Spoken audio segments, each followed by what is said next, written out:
ব্যবসার কোনো বয়স নাই। দেখুন ছেলেটা কিভাবে আমাদের লোকাল মার্কেটে যে পাউরুটিগুলো পাওয়া যায় এগুলো দিয়ে কিন্তু সে অনেক সুন্দর রেসিপি বানাবে। এটা কিন্তু অনেক মার্কেট প্লেস ভালো, এটা কিন্তু আমাদের বাংলাদেশেই, ঠিক আছে।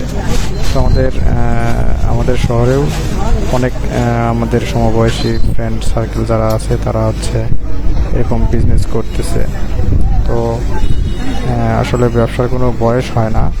তো দেখেন কত সুন্দর একটা রেসিপি বানাবে, এটা কিন্তু বার্গার বানাবে। হ্যাঁ, তো আপনি শুধু ইচ্ছা শক্তিটা থাকতে হবে। সম্পূর্ণ ইচ্ছা শক্তি আপনার কাজের উপর নির্ভর করবে। ইচ্ছা শক্তি থাকলে আপনি সব কিছু করতে পারবেন।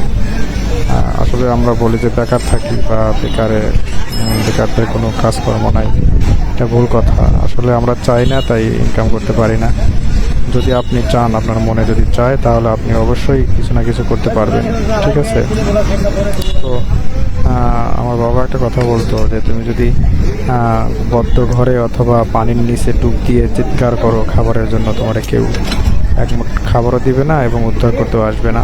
তো তোমার পেটে যদি ক্ষুধা থাকে তাহলে তোমাকে মানুষের সামনে যা চিৎকার করতে হবে যে আমার ক্ষুধা লাগছে, তাহলে হয়তো বা কেউ না কেউ তোমার এই সহযোগিতা করবেই। এখন আমরা মনে মনে বুক ফাটার কষ্ট নিয়ে ঘরে বসে থাকি আর বলি যে কবে ইনকাম করতে পারবো, কবে ইনকাম করতে পারবো। হবে না ভাই, চেষ্টা করতে হবে, শুরু করতে হবে। শুরু করলে তবে আপনি কিছু না কিছু করতে পারবেনই। এটা সবাই, আপনি লজ্জা শরম বাদ দিয়ে ছোট একটা ব্যবসাতে শুরু করে দেন, আপনি সাকসেসফুল হবেন ইনশাআল্লাহ হয়ে যাবেন। তো আমরা কিন্তু অনেকে খাইছি, এটা কিন্তু 120 টাকা করে নেয়। আর আমাদের শহরে বা সিরাজগঞ্জ শহরে যে বার্গারগুলো পাওয়া যায় এরকম ইয়াংস্টার পোলাপানগুলোই করে, ওগুলো নেয় হচ্ছে 80 টাকা করে। অনেক টেস্ট হয় এবং মানুষ অনেক ভিড় জমায়।